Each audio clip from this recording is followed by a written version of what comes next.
Morning, everyone.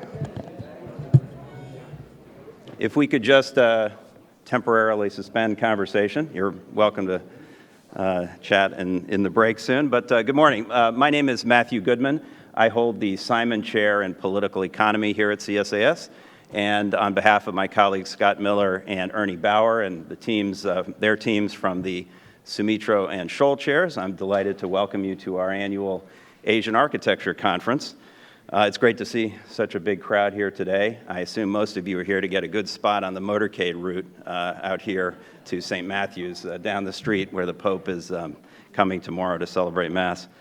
But seriously, thanks for coming today. Let me also acknowledge the large group of online viewers who are watching us live at csis.org. It's delightful to have you with us as well. Today's event is made possible by the generous support of the Government of Japan and the National Center for APEC. Thank you both. So we do this conference every year, usually just before the President's annual fall trip to Asia, to take you up on the scaffolding of Asia-Pacific community building for a peer inside at the architecture of institutions and rules being constructed in the region. It's not a pretty sight. I don't think most of you need to be told that what you're going to see is more Rube Goldberg than Frank Lloyd Wright. It is messy, but institutions like APEC, the Asia-Pacific Economic Cooperation Forum, the East Asia Summit, and of course the Trans-Pacific Partnership and other trade and investment arrangements are creating rules and norms that are shaping the economic, political, and security landscape of a region that is absolutely critical to American interests. We have a terrific lineup of speakers today to lead you around the scaffolding. We'll focus on economic issues this morning and then move on to security issues beginning at lunchtime. Before I introduce our keynote speaker, let me just go through a few housekeeping items. First, you can live tweet today's speech using the handle @CSIS and the hashtag CSIS Live. Second, coffee and other refreshments are available throughout the day on the Samnun Terrace behind you, and restrooms are down the hall to my right, stage right. Finally, in the unlikely event of an emergency, there are exits behind me and down the main staircase out onto Rhode Island Avenue. So with that, let me introduce our keynote speaker. The last time I shared a CSIS dais with Mike Froman, I was still working for him. Which was awkward since he gave a terrific speech and I was on a panel afterwards and had to say something meaningful after that. He's a tough act to follow, but a lot less pressure today. As you all know, Ambassador Froman is U.S. Trade Representative, which makes him the President's chief advisor and negotiator on international trade and investment rules. Among other things, he's responsible for shaping U.S. contributions to several important pillars of the Asia-Pacific architecture we're discussing today, including, of course, TPP, but also APEC and a slew of bilateral initiatives, among others. Mike is widely considered one of the most important and effective members of President Obama's cabinet, an assessment that I'm sure many of his counterparts across the negotiating table would share, even if they wished he were not quite so formidable. So Mike's going to give some remarks, and then he's willing to take some questions afterwards in the usual CSIS style. So please join me in welcoming Ambassador Froman to the podium. I'm going to stay up.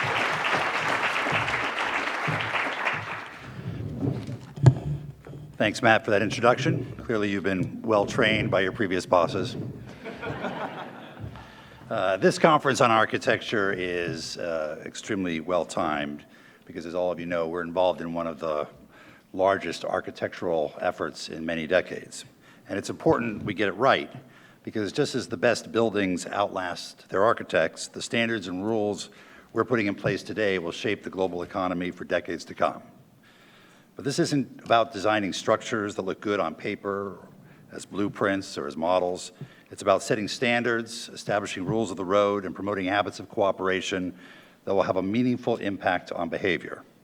As Winston Churchill once said, "We shape our buildings, but afterwards our buildings shape us." The Trans-Pacific Partnership is a next-generation trade agreement, and as far as blueprints go, it's an ambitious one. It'll set the rules of the road for trade and investment for nearly 40% of the global economy. And when completed, and we are close, TPP will bring jobs to our shores, stability to a region in flux, and higher standards to the global economy. TPP is a critical part of our overall Asian architecture. It's perhaps the most concrete manifestation of President Obama's rebalancing strategy towards Asia. It reflects the fact that we're a Pacific power and that our economic well-being is inextricably linked with the economic well-being of this region, home to some of the largest and fastest growing economies of the world, and home to what is expected to be the largest middle class in the world. But TPP's significance is not just economic, it's strategic, a means of embedding the United States in the region, creating habits of cooperation with key partners, and forming a foundation for collaboration on a wide range of broader issues. At the end of the day, though, the ultimate test for any trade agreement must be its economic merits, whether it supports jobs, strengthens the middle class, and promotes growth here at home. And when it comes to expanding Made in America exports, the record of the last 5 years is second to none. Under President Obama's leadership, our exports have grown by nearly 50%, contributing about 1/3 of our economic growth between mid-2009 and 2014. And these record exports are supporting a record number of American jobs, 11.7 million jobs at last count, including 1.8 million additional jobs over the last 5 years. And these are jobs that pay 18% more on average than non-export related jobs. And at a time of a certain amount of economic uncertainty around the world, it's important to remember that firms that export tend to weather economic volatility better than firms that don't. But the growth in global trade is slowing down, and we need to do everything in our power to remove barriers to U.S. exports and support the creation of more good, well-paying jobs here at home. And that's where TPP comes in. Because the U.S. is already an open economy. Our average applied tariffs are 1.4%. Over 80% of our imports from the TPP countries enter the U.S. duty-free. We don't use regulations as a disguised barrier to trade. But look at TPP countries, and you'll see that we face 70% tariffs on U.S. auto exports, 50% tariffs on U.S. machinery exports, hundreds of percent tariffs on the export of certain U.S. agricultural products. And tariffs are really nothing more than taxes. Taxes on the goods produced by American small and medium-sized businesses and their workers. And by eliminating or greatly reducing those tariffs, TPP will deliver billions of dollars of tax cuts every year going forward. But the tax cut is just the start. TPP is a comprehensive agreement that will also eliminate non-tariff barriers, liberalize services trade, raise enforceable labor and environmental standards, improve the efficiency and enforcement of customs rules, strengthen the role of science in setting agricultural standards, and set and enforce balanced intellectual property rights standards. This will be the first trade agreement to take on a number of issues that are shaping the 21st century economy: e-commerce and the digital economy, the free flow of data, the non-localization of servers, the building blocks of maintaining an open and free internet. It's the first trade agreement to take on the issue of state-owned enterprises, ensuring that when they engage in commercial activities, they compete on a fair and commercial basis. And for the first time, TPP explicitly takes on the issue of how trade can support development and how small and medium-sized businesses can best benefit from trade. And of course, underlying the agreement is a strong enforcement mechanism, including the availability of trade sanctions. This is what we mean by setting high standards and rules of the road. This administration's trade policy is designed to advance both our interests and our values, both in the Asia-Pacific region and more broadly. With TPP and TTIP, we'll have free trade with somewhere around 2/3 of the global economy. And both are intended to be platforms to which additional countries could potentially accede. When that kind of critical mass embraces high standards and modern rules of the road, it makes it much easier to advance those objectives at the multilateral level across the global economy as well. The post-war, open, rules-based trading system has served us well. It allowed for the recovery and reconstruction of war-torn economies. It created a foundation on which emerging economies developed, lifting hundreds of millions of people out of poverty. It created opportunity and raised the incomes of middle-class families across the United States. But that system has also posed challenges and has come under stress. And that's why TPP is so important. because it reflects our interests and values, because it updates the post-war open rules-based trading system, because it raises standards and sets new rules for the road, unlocking opportunity in tomorrow's global economy, as well as addressing the challenges of globalization. And because it's not the only game in town. There are alternatives. State capitalist, mercantilist models based on forced technology transfer, localization, state champions, and generalized protectionism.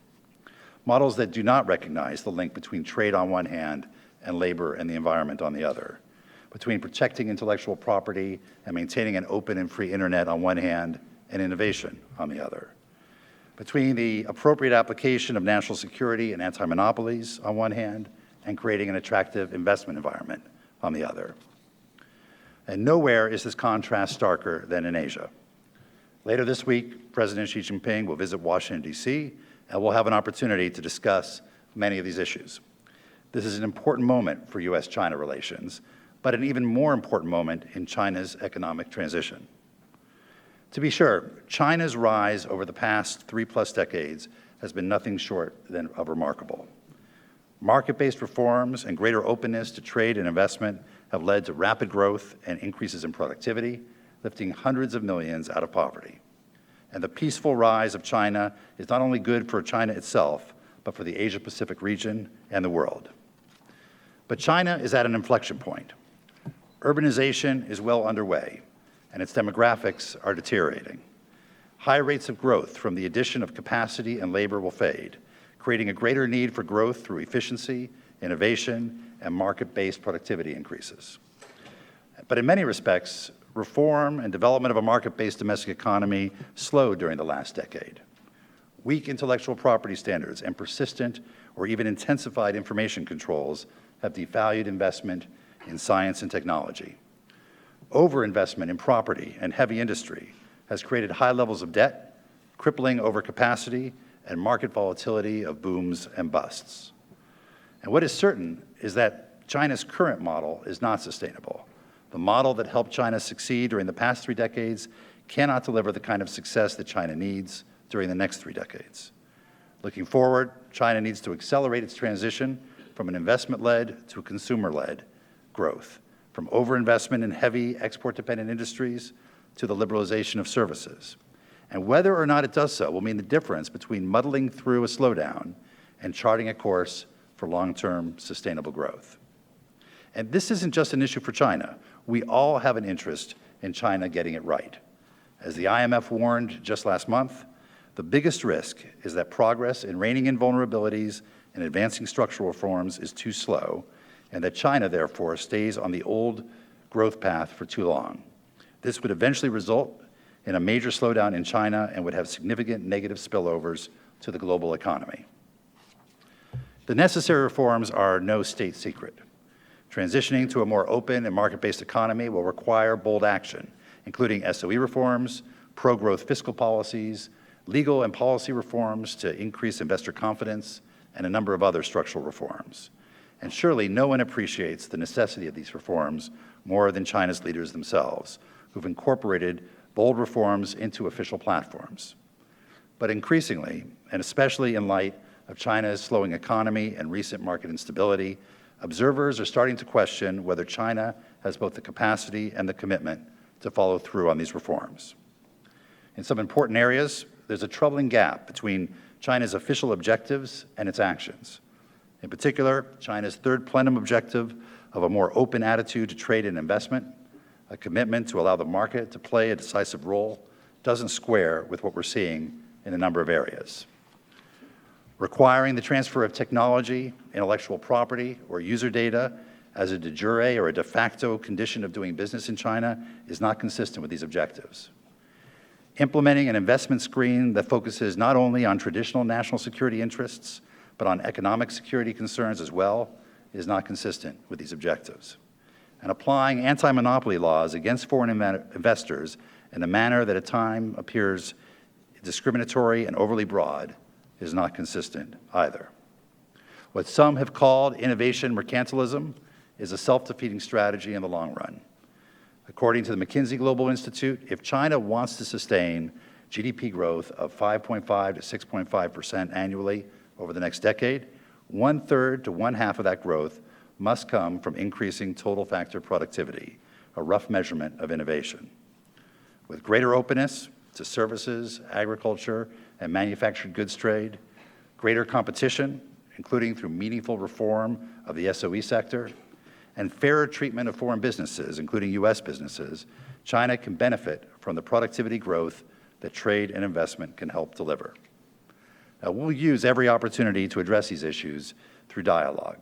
We've got the Joint Commission on Commerce and Trade, the Strategic and Economic Dialogue, and regular interactions between our leaders. But when dialogue fails, we won't hesitate to use dispute settlement as appropriate. Of the 19 enforcement actions taken by this administration, over half have been against China, and we've won every case that has gone to conclusion. In today's climate, one of slowing growth and increasing volatility, rising doubts and questions about confidence, it's all the more important that China send clear signals about its economic policy intentions. Starting with President Xi's visit this week, China has important opportunities in the coming weeks and months to demonstrate the level of its commitment to pursue market reforms at home and to contribute to the rules-based system around the world. Our bilateral investment treaty, or BIT, negotiations are one area offering a major avenue to engage on China's domestic reform efforts, to pursue greater market access, a more level playing field, and a substantial improved environment for investment. The BIT provides an important opportunity for China to send a clear and positive signal, to reaffirm its commitment to reform, and to help strengthen confidence in China's market and investment environment. In order to conclude the BIT, it's going to need to be a high standard agreement. The two sides will need to reach agreement on a text that addresses critical concerns about China's investment environment, and on a negative list that is limited, narrow, and represents a substantial liberalization of the Chinese economy. Now, let me be clear. Over the past 20 months, we've made important progress in these negotiations, and China's revised negative list is better than its initial one, and certainly represents serious effort by senior Chinese leaders. Still, we are a substantial distance from the kind of high standard agreement necessary to achieve our mutual objectives. China must also demonstrate that it's prepared to support market openings under the BIT with a domestic legal and policy regime that provides for an attractive investment environment, so that what's given with one hand is not simply taken back with the other. We look to President Xi's visit and our other upcoming engagements with China to send a clear signal about its commitment to reform through the BIT negotiations. Beyond the BIT, a number of important global efforts depend on the ability of the United States and China to work together constructively. China is the second largest economy in the world, the top single country trading economy in the world. And as President Obama said last week, with power comes responsibility. We count on China to take on greater responsibility for maintaining the openness and strengthening the rules of the global trading system, commensurate with its increasing role in the global economy and the considerable benefits it's derived from that system. For example, let's get the information technology agreement done. With China's help, we can reach agreement on the staging of tariff elimination without further delay. Let's move ahead expeditiously with the WTO Environmental Goods Agreement, which presents a historic opportunity for the U.S. and China to demonstrate leadership on trade and the environment. An ambitious EGA would help to lower the cost of clean energy and environmental technologies through tariff elimination, supporting green businesses while making it cheaper for both countries to address urgent environmental challenges like air pollution and access to clean water.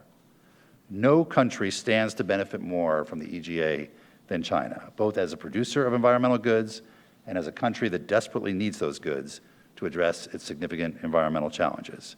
And with China's help, we can make sure that the EGA doesn't get deadlocked as the ITA was for more than a year. And let's work together to strengthen the multilateral trading system. No WTO member has benefited more from the multilateral trading system than China, and it's in everyone's interest that we strengthen that system so that its benefits are not only greater, but also widely shared. With China's help, we can maximize the opportunity to reach a pragmatic agreement on a credible set of results for the Doha agenda at the WTO Ministerial in Nairobi in December. And this can pave the way toward future WTO successes and a strengthened multilateral trading system. Through TPP, we're working to strengthen the open, rules-based trading system by setting new, higher standards and upgrading the rules of the road for the dynamics of the 21st century. Through our engagement with China, we're encouraging the second largest economy in the world to redouble its efforts to achieve market reforms and to take on responsibilities commensurate with its role in the global economy. Both of these efforts are critical to the future architecture of the Asia-Pacific region. In the coming days, weeks, and months, we'll have significant opportunities to further both these efforts, and it's important that we and our trading partners seize those opportunities. Thanks very much.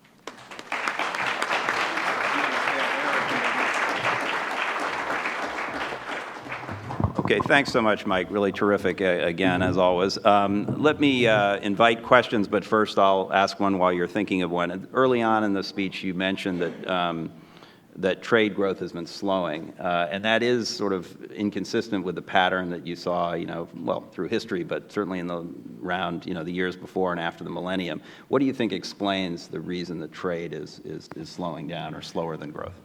There are better experts than I am on this subject, but my sense is it's a combination of some changes in global supply chains, people pulling back global supply chains and doing more internally. China, very importantly, doing more production in China as part of its global supply chains rather than taking inputs from around the region.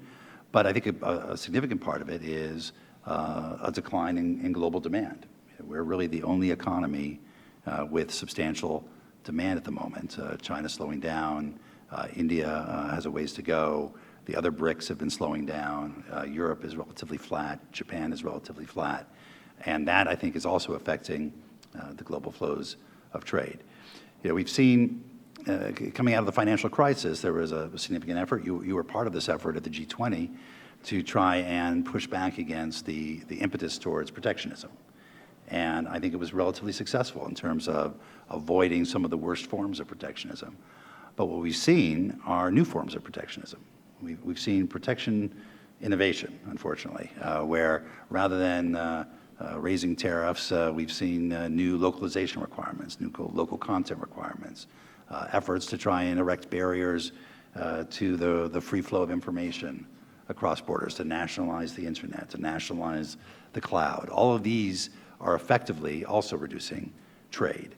And so I think we need to continue to push, not just on the old forms of protectionism, but on the new forms, by setting high standard rules for the global economy that makes it clear that the global economy and the global trading system needs to remain open. Okay. Terrific. Thank you. Okay, so if you have a question, please wait for the microphone, identify yourself, and do ask a question. So this gentleman here I saw first. So if, thanks. Thanks. Matt Scholl from Inside U.S. Trade. Thanks for the opportunity. I wanted to ask Ambassador Froman about the TPP. There's an upcoming chief negotiators meeting in Atlanta and at the end of this month. And we also see this week TPP countries working to narrow the differences on the auto rules of origin issue. So I wanted to ask, how are those, it's a 2-day meeting, started yesterday. How are the auto talks going? Are countries showing flexibility? And are they making sufficient progress so that ministers can gather in Atlanta after the chief negotiators meet? Coming out of the Maui ministerial at the end of July and early August, we were able to reach agreement or identify landing zones for a vast number of issues, but there was a handful of issues that required more work. And we've been working since Maui with all of the countries in TPP, bilaterally in small groups and across all of them, to find those landing zones. That work continues, including the work that you referred to on autos that's going on in San Francisco. I think we're making steady progress, and we're going to continue to monitor that work and so that we can bring this to a close as soon as possible. Has the ministerial meeting been confirmed yet? Or does it depend on the what happens this week? Inside U.S. Trade would certainly know if it had been confirmed. Okay, other questions?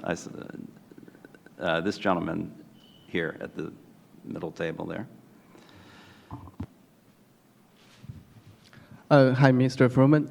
I'm with China Daily. I have two questions concerning U.S.-China trade. So the first one, you mentioned about the bilateral investment treaty. So you said we've made substantial progress, but it's a long way to reach an agreement. So what do you expect when the Chinese President Xi Jinping visits the U.S.? And the second one is, how do you evaluate the trade between China and U.S.? Because the demand in China has declined, like big goods, iron, oil, so whatever. So what is the focus of the U.S. export to China, and what do you expect China to make more contribution to the imports of the U.S.? Thank you. You know, I think at a time when there's a lot of uncertainty around China's economic reform trajectory, a lot of questions about the market volatility that's been seen in China, President Xi's visit is an important opportunity to send a very positive and clear signal about China's commitment, including its position in the BIT negotiations.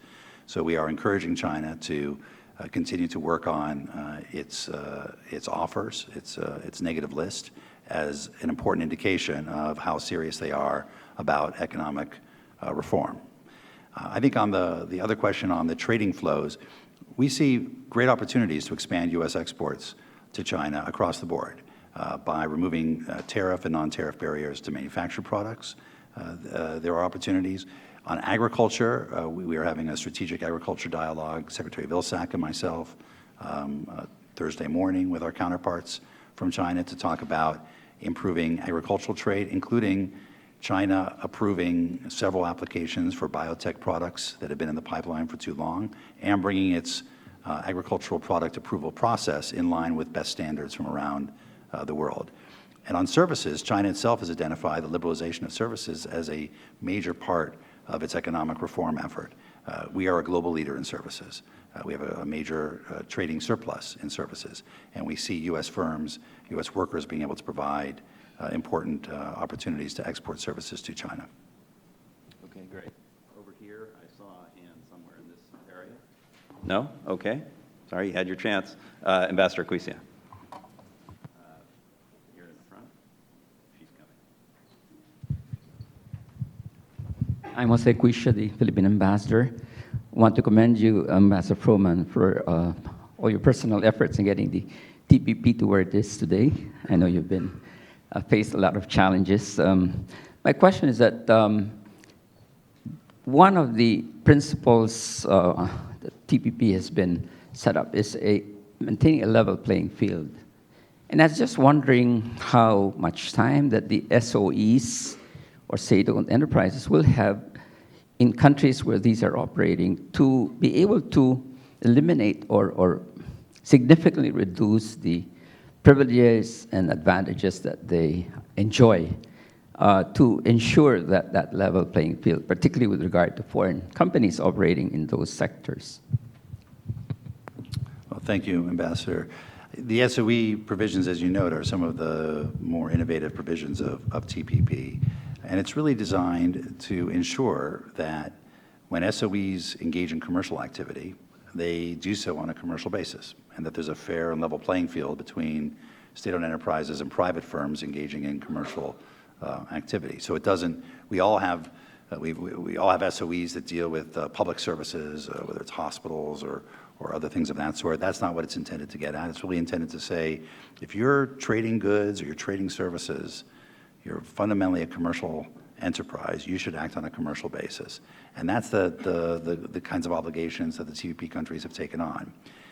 Each of us has a different array of SOEs. And those countries that have a lot of SOEs and where the SOEs comprise a significant part of their economy, I believe are looking to TPP in part to help drive their own domestic reform efforts about making their SOEs more efficient, making them more competitive, and having them operate on a more private-oriented commercial basis. So we think this can be a very positive impetus for those kinds of reforms in countries. The way we're working country by country on their particular issues and trying to tailor the agreement accordingly. Thank you. Can I jump in, because Ambassador Creasy is too polite to ask about the prospects for the Philippines to be a member of TPP, so I won't actually ask you that question, but just as a broader principle, if and let's say when we get to this TPP deal done with the current 12 members, is without any sense of exactly when, but the plan is still to try to encourage, in principle, others in the region to join, right? I mean, this is ultimately something that's meant to encompass a broader set of APEC and even beyond economies.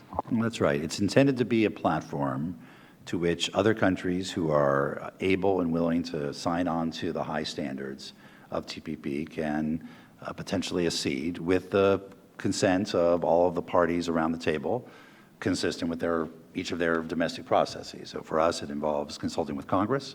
Obviously, Congress plays a big role in trade policy. It involves consulting with each of the countries that it wants to join to talk about outstanding issues and how best to resolve them. And that's a process that we look forward to engaging in, as you say, once the 12 of us are actually done. Okay, thanks. Any questions over here? Yes, sir.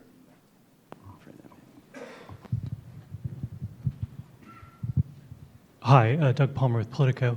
Ambassador, you sound optimistic about finishing the TPP agreement. I just wondered, I mean, do you still see a window for this to get approved by Congress in 2016? Or are you worried that the presidential politics, congressional politics, will intervene and it'll be left to the next administration to get it approved? I think in my line of work, you always have to be optimistic. So our focus is on completing the agreement as soon as possible, consistent with the high standards that we've set out for ourselves. And I think we've demonstrated repeatedly, whether it's with Chorus back in 2011 or so, or with TPP itself, that we will continue to negotiate until we have a high standard agreement that we feel certainly meets our interests. And as soon as that's done, we'll work with Congress to submit it, and under the procedures established by the Trade Promotion Authority bill, get it through Congress as well. Okay. Other questions? Yes, sir. Okay, sorry, I can't see. I'll take, there are two over there after that. Go ahead, yes, that gentleman. Okay, thank you. Thank you, Ambassador. Sorry, I wrote my question down. Okay, so regarding intellectual property, to what extent will the policies governing IP help correct the arguably very problematic parts of IP law and patent law in the United States? It's all speculation at this point, of course, but sources indicate that TPP will replicate an environment that gives rise to things like patent trolling or other frivolous lawsuits, and therefore stifling innovation in many ways, either directly or indirectly. Can you just identify yourself? Oh, I'm sorry. I'm Davy Kim, the Asia Foundation. Through our IP chapters, we're not doing anything in our IP chapter to change U.S. law. That's a subject for domestic debate and the legislative process, and we think that's where it properly belongs. And in our IP chapters, we seek both to have strong and balanced approaches to IP and also strong enforcement measures to protect the creators of IP. We've been working very closely with stakeholders on various sides of this debate. There are stakeholders with different perspectives on pharmaceutical IP, on copyright, and we work very closely with both to make sure that we're achieving a balance consistent, broadly consistent with U.S. law. We don't try and impose U.S. law on other countries, and we try not to be so overly prescriptive as to export one model that may not be appropriate for every other country. But we try and establish principles that are consistent with making sure that the creators of intellectual property are earning the fruits of their labors, that there's an incentive for innovation, but also that the products of that innovation are broadly shared and are accessible. And that's been the principles by which we've gone through our IP policy. Okay, there was a lady over there and a gentleman next to her after that, please.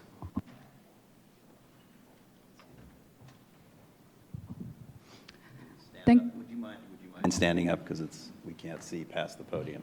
Okay, thank you. Thank you, Mr. Ambassador. I am Sang Pan from Myanmar, Burma, whereby we have a lot of Chinese investment in our country. I'm currently working with UK Embassy as senior political advisor. I am not asking a question, but more like giving you a takeaway message.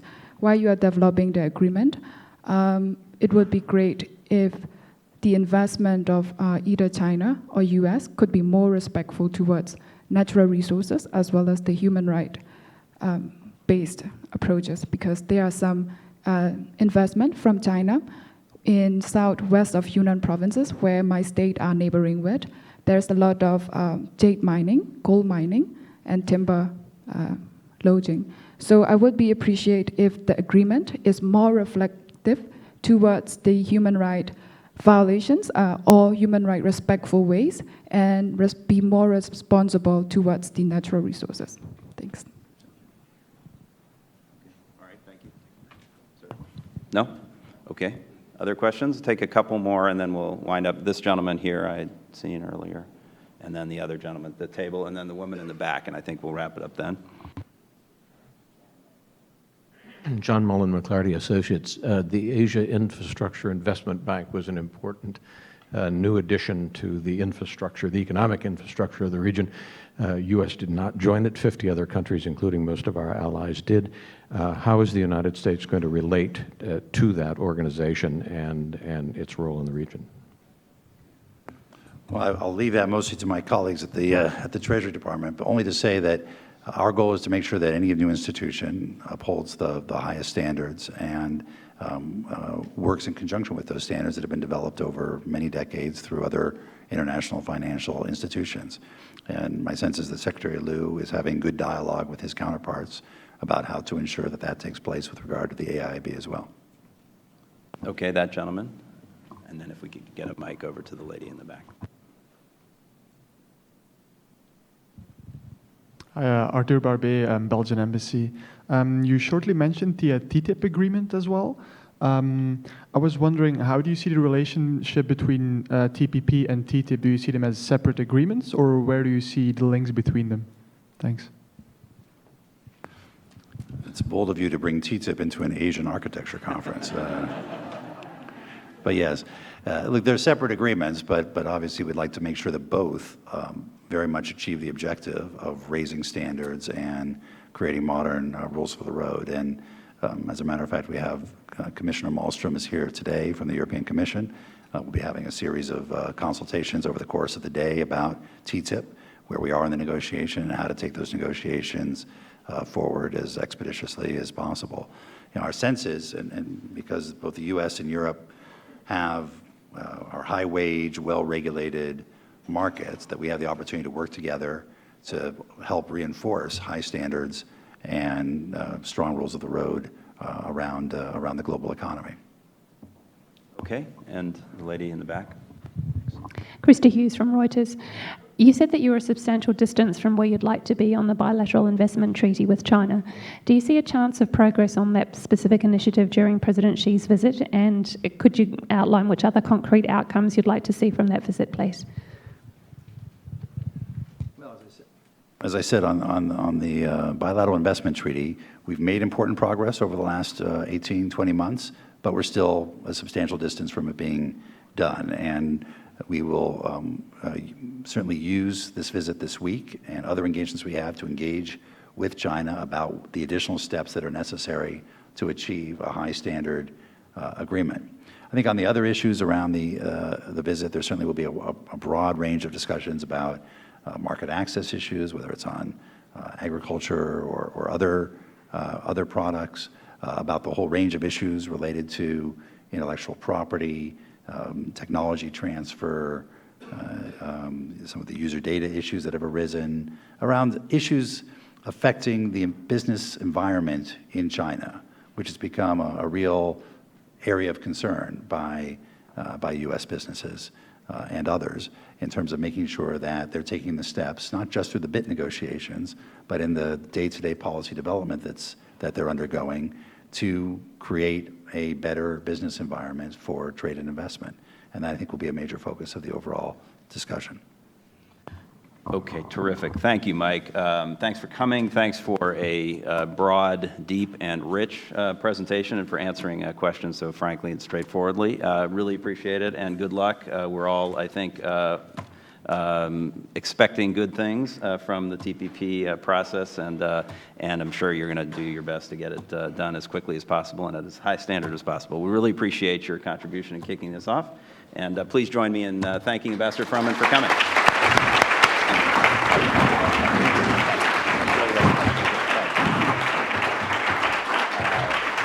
I think Mike's going to go back. Good. Okay. And now, if I can, we're going to move straight into the first panel. So, if I can invite the four panelists for the first panel on economics to join me up here, and we'll carry right on.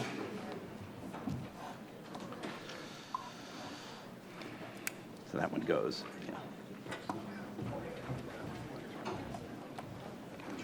Good. I think they're gonna set it up here. So just one second. I think you may be here, so that may be right. Yep. Okay. All right. Hi, John. Jim. Seth. Hi. We didn't have met. Good to meet you. Good morning. How are you?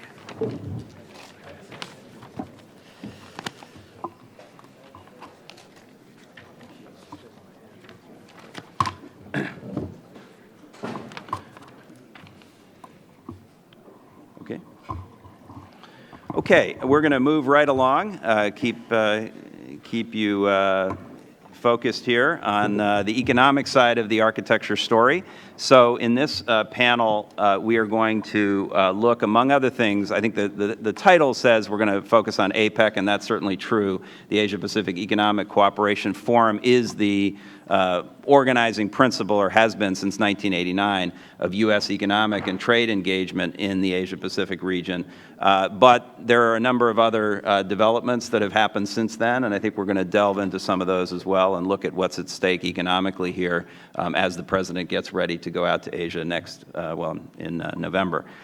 So we have a terrific panel that can cover the waterfront here, including APEC is an interesting animal in the U.S. government because it's managed both by the State Department and the U.S. Trade Representative's Office. They jointly share things, share the work, and it's a very positive collaboration. And so we're delighted to have representatives from both sides of that story. From that partnership. First to my immediate left is Matt Matthews, who is the senior official for APEC at the State Department. You can see in the biographical information that he's done a number of tours in the Asia-Pacific region, only recently took over this position, but has already jumped in with both feet to work on the outcomes for the Philippines round this year. So we're delighted to have Matt with us. Next to Matt is Sean Lindstone, who is the Director for Japan and APEC at the Office of the U.S. Trade Representative.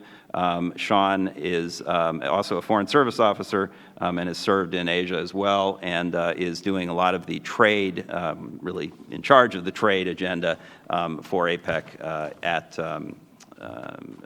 USTR. So delighted to have Sean with us. Next, at the end of the table is John Steele, who's Senior Director of International Government Affairs at Eli Lilly and Company.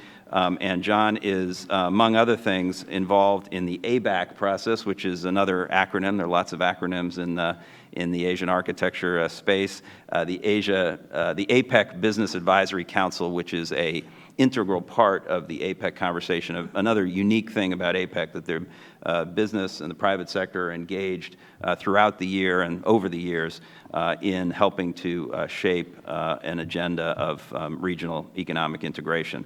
So delighted to have John with us, representing a private sector perspective on APEC. And then to my immediate right is another former boss of mine. That seems to happen a lot in Washington.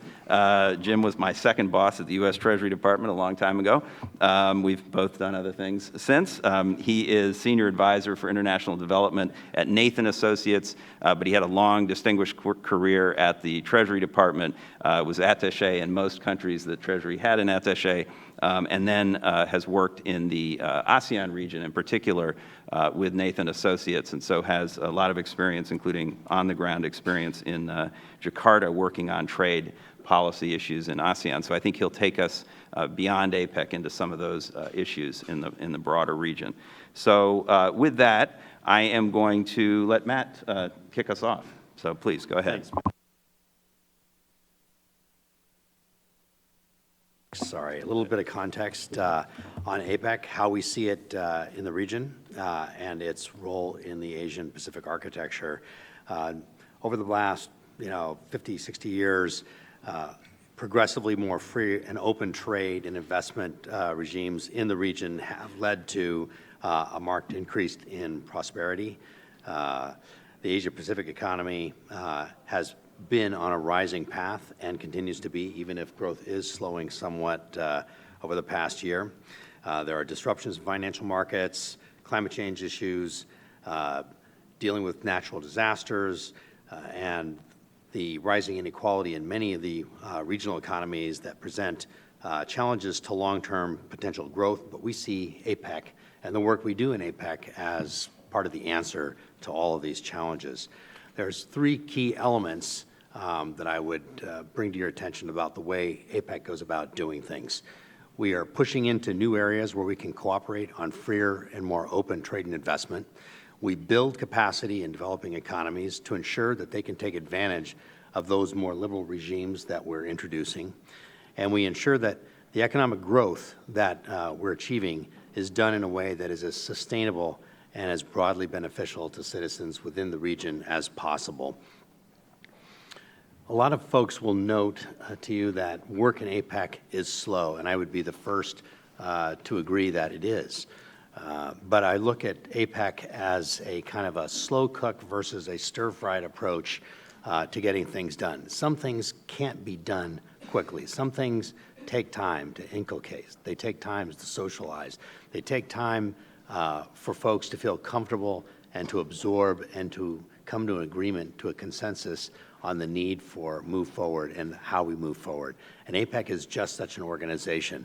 It's built on consensus and it's non-binding. So when each and every economy comes to a consensus agreement to take steps forward, it's as their individual economies and the commitments of their leaders in those economies to actually take the implementation measures in their own economy to make it happen. This actually provides an environment within APEC where you can have very free and open discussion.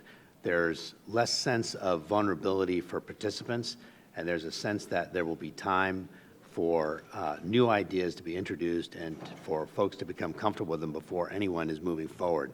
And that allows that discussion to actually be much more free and open, and it's allowed us to do some things that would not have been possible, I think, in other environments.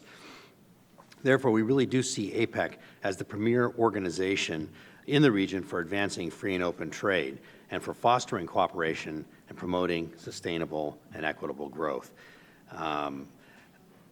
I'd say 2015 is a key year. Obviously, the Trans-Pacific Partnership negotiations that are ongoing that we hope will come to conclusion in the near future are a key thing. But APEC, I would like to suggest to you, has been a player in terms of preparing the ground for TPP. And a lot of the work that's been done in TPP got started through discussions in APEC. Why is it important? Let me just give a couple of things. For the Philippines this year, we'll probably give you some sense of context. The Philippines has been doing a fantastic job as a host for APEC this year. It's got a fundamental theme of inclusive growth. It's been working with other members of APEC to try to bring home some very important new initiatives. One involves work on services. One involves the quality and inclusivity of growth. And the other one has to dealing with negative shocks to the economy, whether they be natural disasters or financial crises. So there's about 5 key priorities that I would identify for you that the Philippines has been looking for and that we're supportive of. One is the APEC Services Framework. That seeks to put facilitation and liberalization of services at the top of APEC's agenda. Second is APEC's strategy for strengthening quality growth. This is an initiative that builds on the 2010 APEC growth strategy, and it seeks to ensure that we have balanced and sustainable growth. Third is the Boracay Action Agenda to globalize micro, small, and medium enterprises. This, again, is an effort to try to ensure that we do capacity building and to encourage the reforms that will help integrate micro, small, and medium enterprises into global value chains. Essentially, it's trying to spread, this example of exclusivity is trying to spread the benefits of a more open trading system to a wider array of firms in each and every economy, and make sure that even micro, small, and medium enterprises are able to take advantage of that more open trading system and spread the benefits of increased trade and growth across the economy. Fourth, the Cebu Action Plan. This work is originating in the finance track, led by our Treasury for the United States, and it seeks to promote financial integration, advance fiscal reforms and transparency, and enhance financial resilience. Fifth, in the action plan, was recently endorsed by finance ministers in Cebu. I would say that there was also a structural reform ministerial just a few weeks back, and during the structural reform ministerial, we have reset an aspirational goal of an additional 10% improvement in the ease of doing business by 2018. So as I said, the United States supports these efforts, and we look to highlight some additional issues in the lead up to the November leaders meeting. First and foremost among them, and Sean can elaborate a little bit but in a minute, but is environmental goods and services. In APEC, we have been pursuing the implementation for each and every economy to reduce tariffs on 54 environmental goods to 5% or less. This is a key agenda, a key priority for us, and we're working hard to make sure that happens. In addition, although APEC doesn't specifically work on climate change, there are a lot of very pragmatic things that APEC is doing in the area of greenhouse gas emissions controls.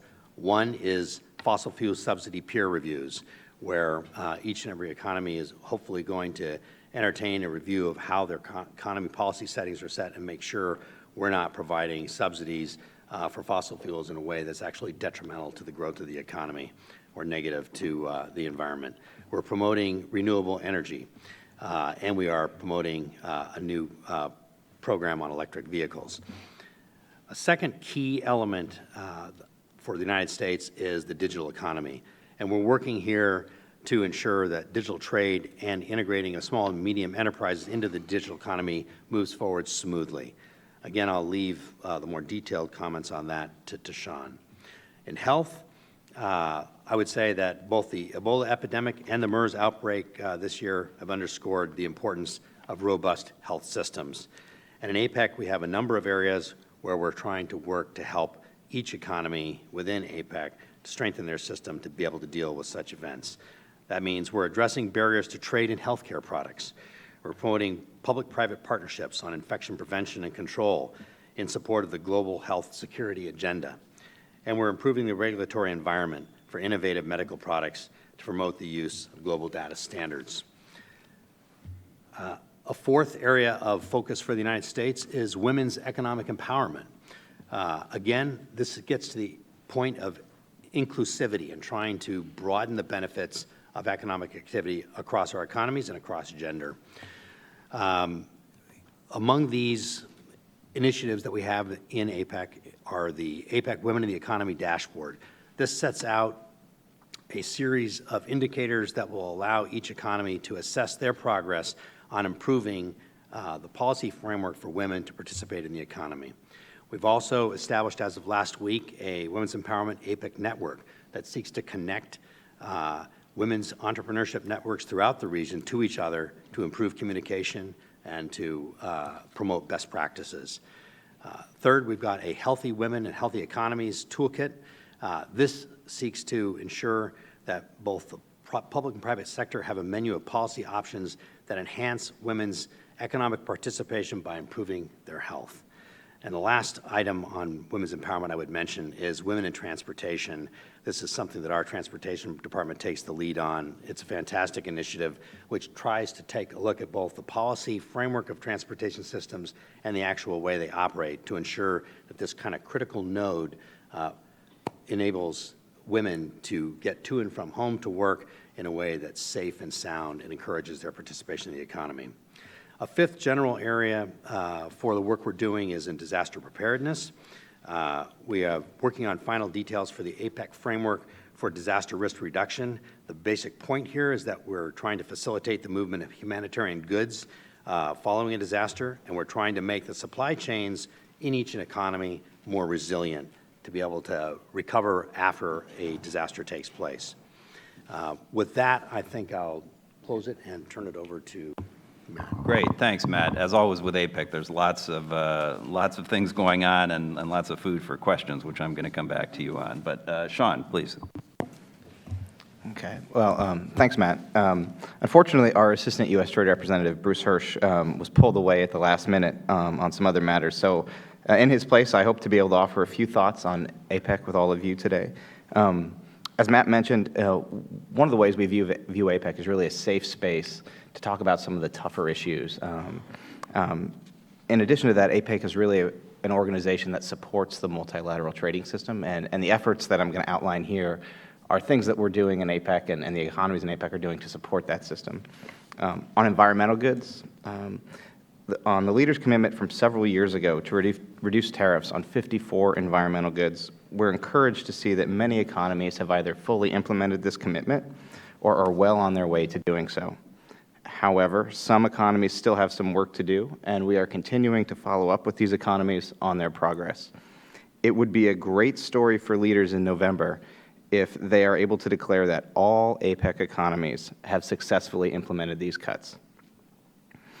On the digital economy, or more specifically digital trade, at SOM 3, the Committee on Trade and Investment agreed to a work plan for advancing facilitating digital trade for inclusive growth as a potential next-generation trade and investment issue. The substance of this new work plan includes the following: a permanent place next year for digital trade on the committee's agenda, consideration next year as a next-generation trade and investment issue, trade policy dialogues next year on facilitating digital trade, a request for the Policy Support Unit within APEC to develop a plan for an independent report on the state of play of digital trade issues in APEC member economies, and discussion of potential capacity-building activities. The United States looks forward to continued constructive engagement and APEC dialogue on this vital 21st century trade issue. Another APEC initiative has been the collective strategic study on issues related to the realization of the FTAP, or Free Trade Area of the Asia-Pacific. This work remains on schedule. 14 economies volunteered to draft the study, known as the Core Drafting Group. They've completed chapter work plans and assignments for who will actually do the drafting. All economies will have the opportunity to comment on and contribute to the text throughout the drafting process. The first full drafts of each chapter are due January 15th in 2016, with the aim to complete this study by the leaders' meeting in Peru next year. Localization. We hosted a well-attended and interactive trade policy dialogue on localization on the margins of SOM 3. Economies, industry experts, and other stakeholders explored how the 2013 APEC best practices to create jobs and increase competitiveness could also serve as alternatives to localization policies. It was clear from the discussion that there is interest in diving a bit deeper into this issue, including with respect to cross-border data flows, services, global value chains, micro, small, and medium enterprises, and digital trade issues like e-commerce. At SOM 3, the CTI agreed to a timeline for next steps that will advance this as a discussion topic in 2016. We are working to ensure that this year's leader statement calls upon the CTI to further explore issues surrounding localization, including alternatives and best practices. Matt touched on the APEC Services Cooperation Framework, a Philippine priority for its host year. It is a document that remains a work in progress, and all economies are working hard to reach a consensus. The goal is for leaders to make a clear and aspirational statement about the direction APEC economies ought to be looking with respect to services. Intellectual property and trade secrets. The Intellectual Property Experts Group continues to work towards reaching a consensus on the best practices in trade secrets protection and enforcement against misappropriation. This is one of those tough topics that we talked about where APEC is really a safe space to discuss these issues. Last year's Beijing Leaders Statement recognized that the effective protection and enforcement of IPR, including trade secrets, facilitates innovation and foreign direct investment. If an agreement can be reached on this document, we believe this initiative would be a strong deliverable for leaders in November. At SOM 3, senior officials approved the continuation of the APEC Alliance for Supply Chain Connectivity into 2016. The third meeting in Cebu expanded to allow for broader discussion of initiatives that advance trade facilitation. The PSU highlighted the indicators that demonstrate progress is being made toward the 10% improvement supply chain performance goal, but pace does differ across economies and indicators. So to quickly review where we see the Leaders Summit coming up here in Manila. On environmental goods, there's still some work remaining, but we're working hard so that leaders have the opportunity to declare success for all APEC economies. We're headed towards a possible direction for the CTI to begin to substantively address digital trade while simultaneously considering it as a next-generation trade and investment issue in 2016.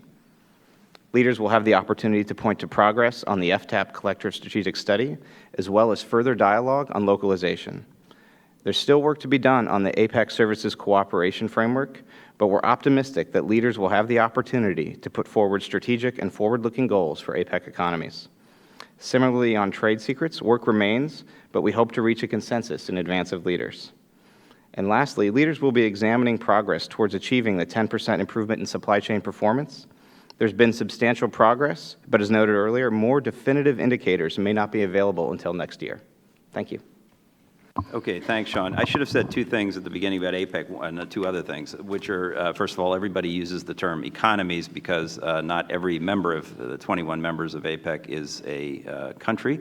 Hong Kong and Taiwan are part of the group, which is one of the also special things about APEC. So always use the term economies when you refer to APEC. The other thing is the distinction between APEC's work throughout the year, which carries on through the senior official processes and the Committee on Trade and Investment, which Sean alluded to a couple of times, CTI, and many other working groups.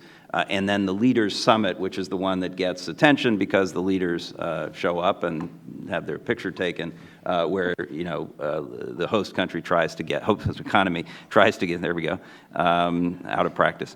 Host economy tries to get some focused deliverables accomplished. But it's important to understand that APEC is something that goes on throughout the year. It's not just a summit once a year. So with that, John. Sure, good morning. John Steele with Lilly. I work for Mr. Bart Peterson, who's our Senior Vice President for Corporate Affairs, who was appointed in 2013 to serve as one of the 3 U.S. ABAC members. ABAC is actually an acronym within an acronym, just to give you a sense of how bureaucratic APEC can be. It's the APEC Business Advisory Council, but as Matt said, APEC is an indispensable institution and part of the trade architecture in Asia, and with the fall-off in trade, you could argue that it's more indispensable today than it has ever been. And as also, as Matt said, there's no other body that I'm aware of where the private sector has a real voice and seat at the table to discuss the issues that the governments are relative to facilitating trade. So, and again, I want to acknowledge my U.S. colleagues here who work in the government. We always appreciate their service, but the APEC beat is particularly difficult given that these meetings run for 2.5 weeks. So we really appreciate the support for the private sector. But the ABAC, again, is an interesting animal in itself, and its agenda largely mirrors the APEC agenda as a whole. So all the issues that Matt and Sean mentioned relative to energy, health, digital economy, manufacturing, trade are all issues that are covered in ABAC. And ABAC has had an influential voice on things small and large. I'll give you a few examples. One, on the small side, the APEC Business Travel Card. So if you don't have one, I would encourage you to get one. It allows you to go through the dedicated lines in 21 APEC economies. That was an idea that originated from ABAC. And on the large side, FTAP, which everyone used to laugh at, was an idea that originated from the ABAC as well. And we have a study going. And with the TPP, hopefully close to conclusion, what a great foundation for the FTAP. So the ABAC is very active in these matters. It meets 4 times a year, often coinciding with the Psalm meetings, and communicates to leaders and the ministers via letters, reports, and it always culminates with, there's actually an APEC dialogue with leaders at the APEC CEO Summit Leaders Meeting every year, in which the APEC members get to focus on their priorities, which again are trade liberalization. FTAP usually comes up as a #1 issue. Another emerging issue that Matt mentioned is global data standards. We're working on an initiative in the health sphere, whereby we're trying to develop a common set of standards for the movement of our products across the APEC region, which is good for patients, it's good for trade facilitation, and it's just excellent example of what APEC can do in terms of liberalizing trade. So again, there's just an enormous amount of work stream. I want to give also credit to the National Center for APEC, who is hosting this, helping to sort of co-sponsor this event. They serve as the secretariat for the U.S. APEC and just sort of the voice for U.S. companies in the APEC process. They do an excellent job, and would encourage all of my colleagues in the private sector to work with them within APEC. So again, the private sector strongly believes in APEC, is committed. The APEC is just one of many vehicles in which the private sector can actively participate in the APEC agenda, and we're very encouraged about the current agenda and look forward to working on it moving forward. Great, thank you, John. Since you raised the APEC business travel card, I can't resist telling a story, which maybe I've told before, but so I apologize if you've heard it before. But when I worked with Froman, among other things, on APEC, APEC had pushed this idea of a travel card, and the United States was the only member of APEC that had not implemented an agreement at the APEC level to issue this card that allows you to get in through the diplomat and crew line in every one of the 21 APEC economies. Kurt Tong, who was then APEC in Matt's job, and I decided we were going to get it done in our host year in 2011. So we pushed, and long story, but we finally got this small piece of legislation done.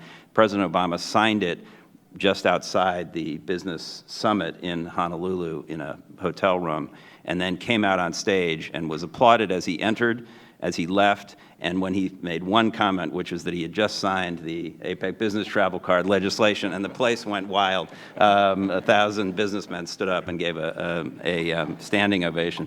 So this was the kind of practical thing that APEC actually can get done. Thank you, John. Jim. Thank you very much, Matthew, and good morning to you all. It's an honor to be on this panel here this morning. I do work for Nathan Associates, but my comments this morning will be personal in nature, not reflecting the views of the firm. That having been said, Nathan does have economic projects both at the APEC and the ASEAN Secretariat, as well as bilateral projects in the region and offices in India. So Nathan knows something about the region. Today, I'm going to offer 2 observations and make 1 suggestion, and as Matthew said, to kind of be broader in scope here, to talk about the economic architecture in Asia. And I will try to frame these comments using a modern architectural precept that form follows function, and function being the utility, the purpose, the operation, as well as the perception of the architectural form.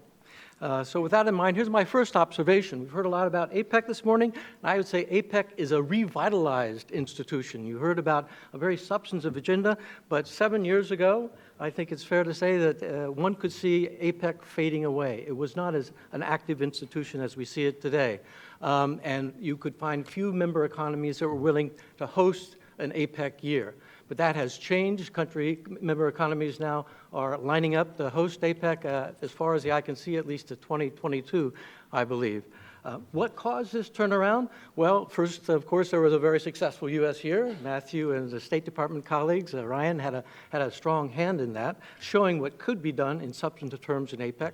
Also, there was professionalization of the Secretariat at the high levels, a creation of a project management unit, as well as a policy support unit. Sean talked about the studies that they're asking that unit to do. These were created thanks to the support of the United States and Australia. Also, the setting of aspirational targets. We heard today a mention again of aspirational targets for the ease of doing business. APEC is a voluntary organization. Nothing is binding, but these aspirational targets were numeric, having metrics that could be measured in terms of making progress to achieve the agreed aspirational goal. And I think this has energized the institution to really do something significant. In ease of doing business, for example, member economies pledged to reduce the time, cost, and number of processes by 25% over a 10-year period, and the project support unit really has been tracking progress, keeping all countries honest. And plus, business support. As John said, business is very active, engaged in APEC meetings, actually attending and sitting in some of those meetings, so this has really given strength to APEC. So APEC modified its functions and its operations, has a very positive perception, and is a true, strong architectural forum in the Asia economic architecture. My second observation is there are much other architectural activity underway in the region, designing, planning, constructing, and implementing new forms that have very specific functions. I made a very partial list, obviously subjective, but then I'll go over it very quickly. Of course, there's ASEAN Economic Community that will be announced in November at the ASEAN Summit, as well as a new ASEAN Vision 2020, laying out a work program for the next 10 years in the economic as well as other ASEAN areas. There is a regional comprehensive economic partnership being negotiated between ASEAN and its 6 free trade partners, Japan, Korea, China, New Zealand, Australia, and India. There's the ASEAN Plus 6 Macroeconomic Research Office, ASEAN Plus 3, excuse me, Macroeconomic Research Office. That's ASEAN plus Korea, Japan, and China that have agreed that this institution will become an international institution as of the end of this year. There's the Economic Research Institute for ASEAN and Southeast Asia, funded by Japan, located in Jakarta next to the ASEAN Secretariat, that does excellent economic research work in terms of regional integration. It's often called the OECD of the East. And they have given the intellectual underpinning for a comprehensive Asia development plan that talks about development in terms of linking supply chain corridors in the region to promote development, including a very important Mekong, India economic corridor stretching from Chennai, India to Ho Chi Minh City. There's the Asia International Development Bank mentioned this morning, where China is the major shareholder. India is the second largest shareholder. There's a new Japanese infrastructure financial initiative together with the ADB and the private sector. Just last week, China and ASEAN announced an information harbor, a $3.3 billion undertaking to create ITC infrastructure, technological cooperation, and the provision of economic and trade services to support China's vision of One Belt, One Road, linking Asia with Europe through land and sea. And also India is putting the final touches on a development fund to promote Indian business investment in Cambodia, Laos, Myanmar, and Vietnam, the 4 ASEAN member countries that have a border with China, in order to take advantage of the China-ASEAN Free Trade Agreement. So each of these forums have unique architecture, but they do share some things in common. One is that the United States is not involved, or involved only in a small way, in these new architectural activities. And second common feature is that they involve all or some of members of ASEAN, the ASEAN. So this leads me to my suggestion, the third point, and that is that the United States has an opportunity and should use the U.S.-ASEAN Summit as well as the East Asia Summit to learn more about what's going on, to develop an informed perception of these new architectural forms with a view to possible collaboration and certainly to advance, if not even defend, U.S. economic and commercial interest in the area. Why via ASEAN? Well, ASEAN is a major trade and investment partner for all major players in the region, including the United States. It's of significant geopolitical interest. I think you'll hear about that later in the third session. And also, ASEAN has a wide range of economic work programs endorsed at the ministerial level, where countries, not ASEAN countries, can participate and advance their own interests at the same time advancing ASEAN integration. And many countries have taken advantage of that. Secretary Kerry, when he was in Kuala Lumpur at the ASEAN Foreign Ministers meeting in August, sort of recognized the central role of ASEAN when he said that ASEAN really is at the very center of the Asia-Pacific multilateral architecture, and that is where the United States of America wants it to remain. Kerry said that ASEAN is essential to upholding the rule-based system in Asia and to ensuring that all countries, big and small, have a say in how we address shared challenges. What type of engagement could take place in ASEAN? The United States has a TIFA, a Trade and Investment Framework arrangement with ASEAN, also the Enhanced Economic Partnership, which is characterized as an on-ramp to the TPP. These could be revitalized, but also the dialogue could be extended to a much broader range of economic topics: competition policy, ITC, transport, logistics, IPR, labor, access to finance are just a few that I could mention. Why could the EAS be also a similar forum for the United States to learn more and promote its interest? Well, of course, the East Asia Summit brings together all the major players of the region, including India, and India is not a member of APEC. Also, ASEAN chairs that process, which means that the agenda more or less is neutral, not in the hands of the major players, and also the ASEAN agenda tends to be ASEAN-centric in terms of promoting regional in economic integration. What type of engagement could take place with the United States in the East Asia Summit? Well, first and foremost, a robust discussion of economic developments, as well as some of these architectural developments, and to see how these elements fit together. Matthew mentioned that they look like Rube Goldberg rather than Frank Lloyd Wright in their composition. I think that's probably a nice characterization of them. But I think the East Asia Summit would be a great location to kind of figure out how and whether they fit together, where there could be collaboration among all the major players in the region. And I think that would be a significant step for the United States, because when the United States was invited to join the East Asia Summit in 2011, TPP was going gangbusters in the U.S. here. The RCEP was being launched, and the United States basically demurred and said, you know, we prefer to discuss economic issues seriously in APEC and TPP, not in EAS. So the United States has really taken a sort of a back seat in the EAS when it comes to economic discussions. But now that the TPP is near the end game, the United States could take its eyes up to the horizon and look at the future and promote a new dialogue on economics in the East Asia Summit. Secondly, the United States could promote its vision of an Indo-Pacific economic corridor, something that Secretary Kerry has mentioned, but also other leaders in the region, Indonesia, Australia, have mentioned, and to give this sort of a concept some more substance. State Department officials have talked about connecting India and South Asia to the rest of East Asia through connecting infrastructure, institutions, and people to people. This type of connectivity agenda is very similar to what ASEAN has, very similar to what APEC has adopted in its connectivity blueprint. So I think the East Asia Summit could build upon the work being done in APEC and ASEAN, and also bring in other countries of South Asia to participate in some of the working group meetings. And more broadly speaking, I think that economic discussions in the East Asia Summit would serve as an important complement to the security discussions that take place in the East Asia Summit. Again, something you'll hear about in the third session here today. I think that diplomacy and economics are sort of two sides of the same coin, as often talked about.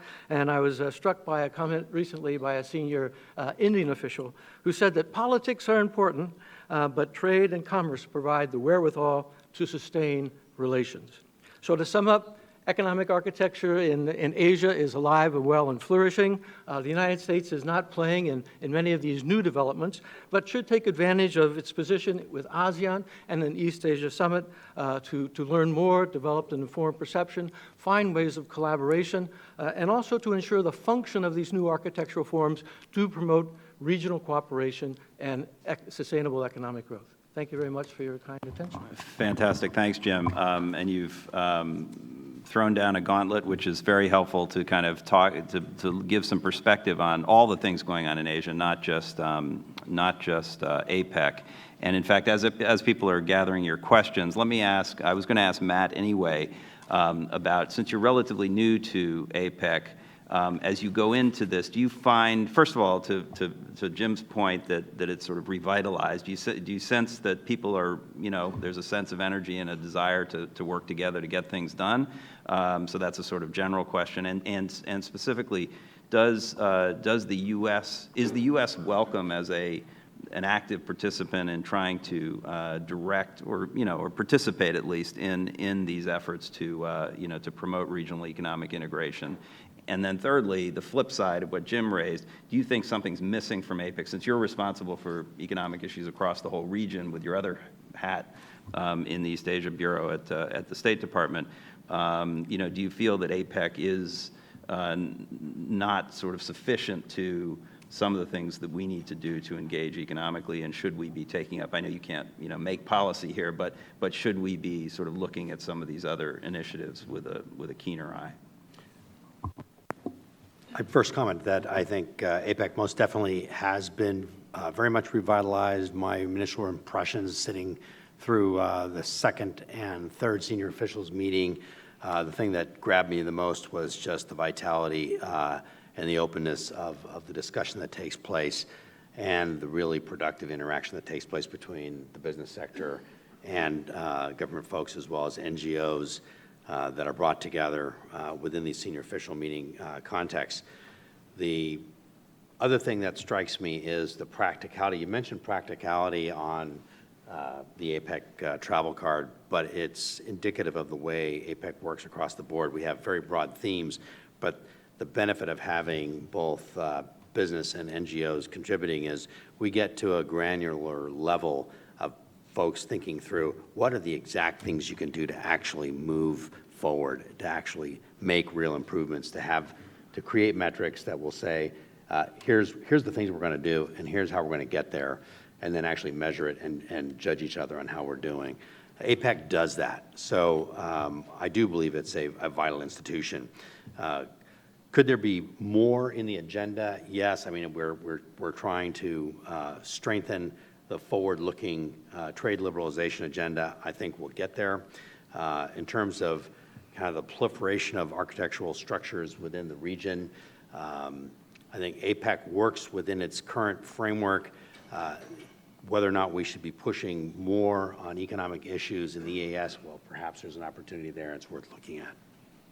Okay, thanks. Sean, let me ask you a more specific question, which is about the environmental goods agreement. As you said, in 2011, we drove to get this agreement to put a 5% cap on tariffs on environmental goods, whatever an environmental good was, because at that point there was disagreement on what constituted an environmental good. So we left it to the next host, the Russians, to figure out those 54 items that were going to be subject to the commitment that we got people to agree to in 2011.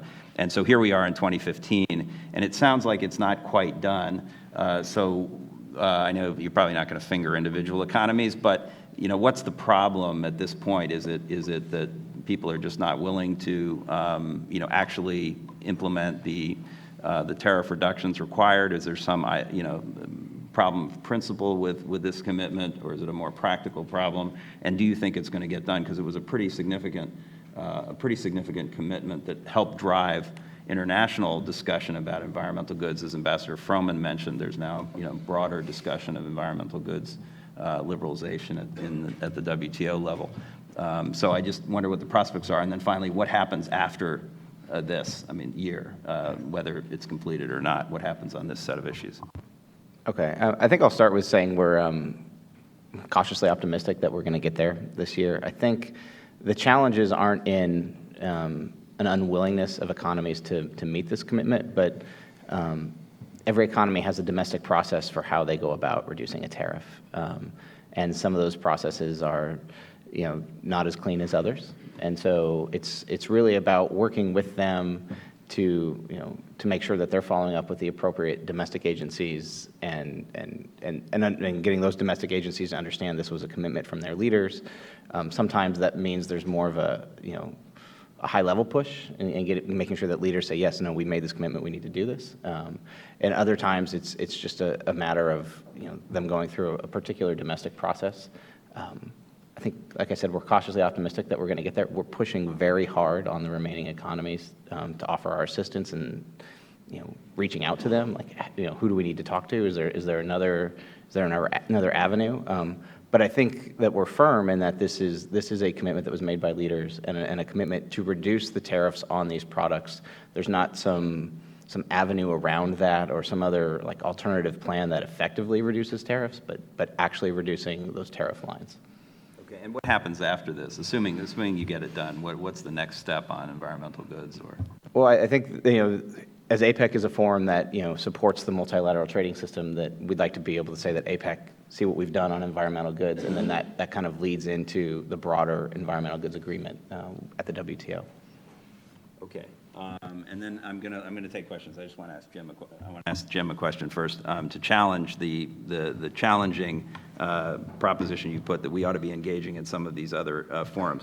I mean, the problem with ASEAN historically was that we couldn't engage because one member of ASEAN was Myanmar, Burma was one with which we could not engage.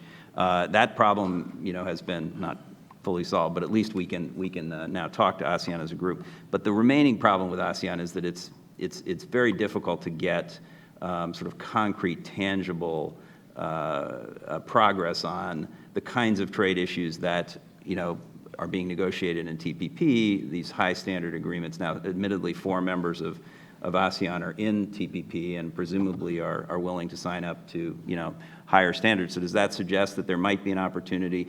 Because just looking in this town at the reality of trying to get TPP or TPA and ultimately TPP through Congress, it's hard to see how you're going to get at least binding sort of agreements done with ASEAN, given the ASEAN way and the sort of softness of the commitments that you end up getting there. So how do you sort of respond to that, or does it not matter? Do we not need binding? Do we not need an FTA with ASEAN or something harder that's going to require congressional approval? Well, thank you very much. I think that while I think there is a perception in the United States that it is difficult to make progress with ASEAN in some ways, but certainly Japan, China, Korea, and India have FTAs, but more importantly, New Zealand and Australia have a free trade agreement with ASEAN. It took a long time because New Zealand and Australia are very strong proponents of more open trade, and they really wanted to push ASEAN to its limit, and they got as far as they could get, and then they'll pocket that and they'll move on. So really there's a way to work in ASEAN that is certainly not at the TPP level, recognizably so, but they can be worked with to be pushed at a higher level. The hope was that the RCEP would take the other FTAs that ASEAN has to that higher level. It remains to be seen whether that could happen. But clearly, as you point out, the fact that 4 ASEAN members are participating in the TPP, as well as most of the members of RCEP, other than China and India, are in the TPP, it gives the sort of strength that there is a broad consensus of having high standards for open trade and investment. And clearly, when ASEAN economic ministers agreed to the ASEAN Economic Community, one of their fundamental principles is that anything that ASEAN does should be legally binding and consistent with international rules. There's no such thing as a fortress ASEAN. They do business with the rest of the world, 75% of their trade and investment with the rest of the world. So they're very interested in maintaining the rules of the international trade regime and being plugged into that system. So I think there is a way to make progress, but it does take concerted effort. It does take relationship building, and the United States could spend time building those relationships and make progress. Okay, thanks. Final question to John, which is also sort of asking whether business thinks there's something that APEC is not delivering, and because you have interests across the ASEAN region and across India and other parts of the region that are not part of APEC, is there a need, per Jim's suggestion, for the U.S. government to engage more actively in some of these other efforts in the region? Would that be helpful to business? That's my first question. And then an unrelated question is, what is the next business card initiative that's going to make American business stand up and applaud? What concretely, what specific thing within this broad agenda of services or women's empowerment or SME improvement, or digital economy, or these other headlines that have been discussed by several panelists, do you think would be a concrete thing that could help take the agenda forward? Sure. On the first question, I'm not sure the private sector has given much thought to these other forums, I still think they see APEC as the primary vehicle for the private sector to engage on commercial and trade issues. That doesn't mean that the business community would be open to other venues. But APEC, again, works slowly, but with the EGS agreement, with emerging projects on global data standards, which I'll mention in the follow-up question, I think there's an increasing concern around protectionism and localization within the ABAC and the non-tariff trade barriers that we hope will get addressed in TPP and in APEC. I think that's a key concern, and again, I think one of the key reasons why you're seeing the slowdown in trade. Again, APEC is likely the best vehicle for that moving forward, but any sort of forum in which we could discuss these issues would be welcome. On the second issue, I don't think there's anything quite as exciting as the business travel card on the near-term horizon that really get people going. I mean, this is not as exciting, but again, the global data standards, which again is an initiative that was born in APEC to just develop common sort of serialization as systems so products can move more easily throughout the APEC region. It's again not a sexy issue, but for our industry, again, it means that the bad guys will have much less ability to penetrate the supply chain for pharmaceuticals. It means quicker access to patients for medication. So again, not an exciting issue, but a very concrete issue that will make people's lives better. Okay, thank you. I've monopolized the questions to date, but now let me invite people in the audience to jump in and ask questions. Yes, ma'am. Again, wait for the microphone and identify yourself, please, and then ask a question. Thank you very much. It's my pleasure being here. I am Asian Development Fellow, and my name is Amna. I'm from Pakistan. My question is to the panel that as the concept of free trade depends on safe trade, how far the APEC and other regional forums take into account the issues of security and law and order and terrorism? And that said, how far is it the agenda of the forum to also, in the capacity of observers, to include other South Asian countries in the forum? Thank you. Separate question. Okay, Matt, there has been in the past, again, in a previous life, I worked on APEC and after 9/11, and there was a lot of focus in APEC on secure trade and dealing with some of the challenges that you alluded to.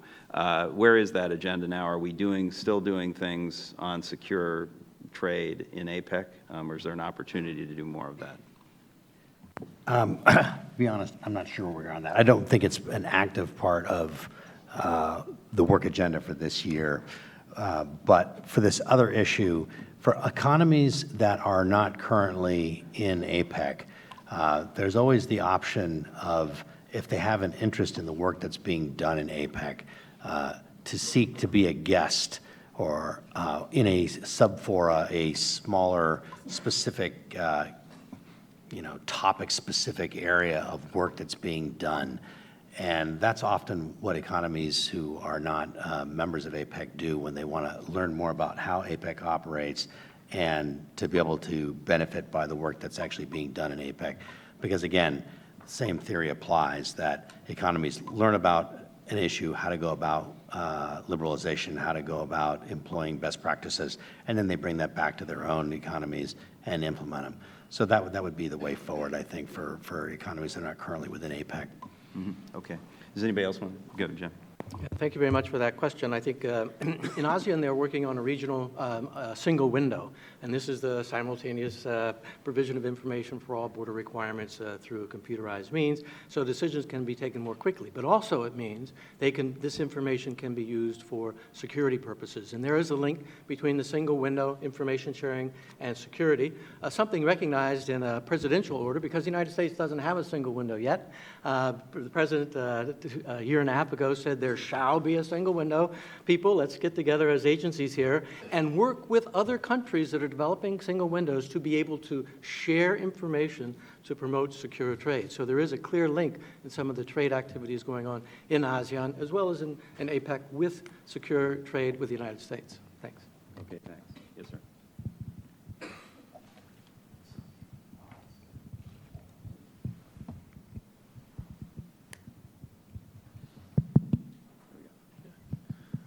Yeah, Matt Scholl from Inside U.S. Trade. Thanks for taking my question again. It's actually a follow-up, Matt, on your question about the environmental goods for Mr. Lindstone. Just hoping to get a little bit more sense of, which countries are, taking more time on implementing the commitments, and I was wondering if, if there is some sort of impact from the fact that at Geneva, as you guys mentioned, there's the effort for the plurilateral environmental goods agreement, which is obviously a little bit different, deals with the bound tariff levels as opposed to the APEC, I think is dealing with applied, although I'm not sure.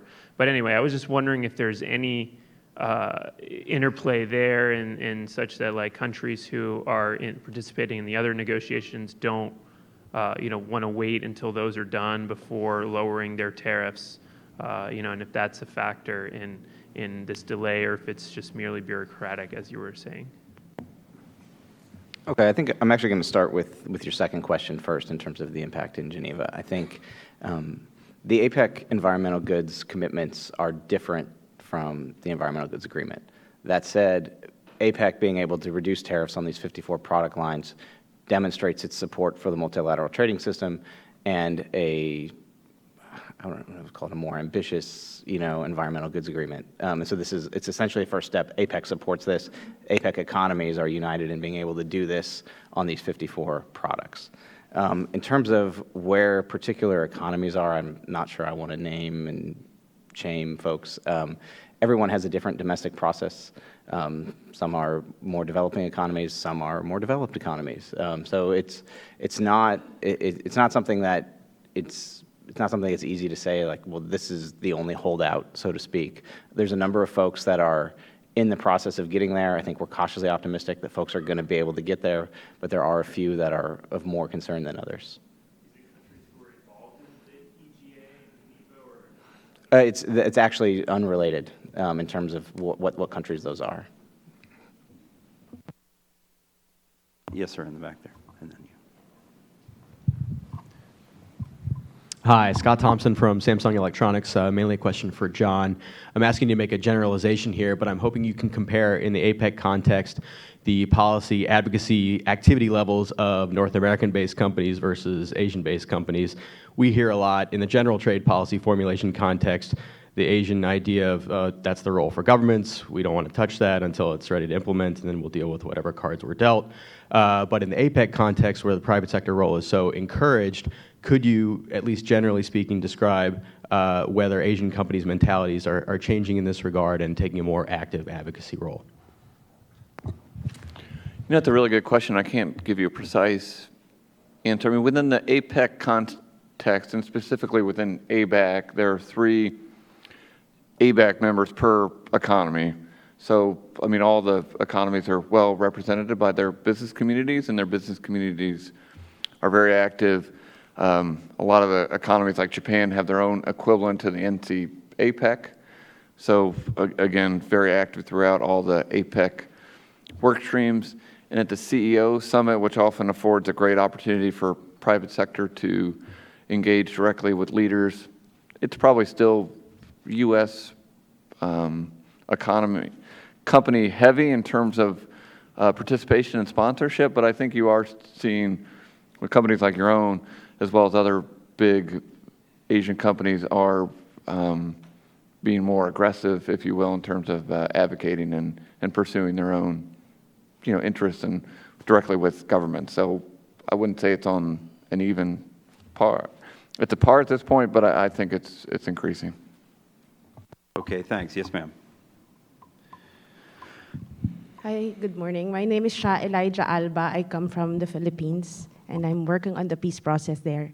I was just wondering, Mr. Matthews, if you are aware, how are the peace and conflict issues affecting the theme of the Philippines as to inclusive growth, and has it even been considered or factored into the framework of the APEC agenda since the Philippines is hosting it in November? Thank you. Well, I just reiterate the idea of inclusiveness and the fundamental concepts of the way we're trying to approach spreading the benefits of trade inevitably apply to the whole economy of each and every member economy in APEC. There's no division. So the idea would be that the principles that we're pursuing in APEC should apply throughout each and every economy. And it's right to say, Matt, that other than in the sense that I mentioned after 9/11 when there was work on sort of trade-related security issues, that APEC has generally not dealt with, has been in fact quite allergic to talking about political and security issues, and that's partly to keep the focus on, you know, the important economic issues on the table, and partly, you know, that it's a difficult group to have a conversation about those issues. So I don't think my guess is there isn't any explicit discussion about issues such as that in APEC.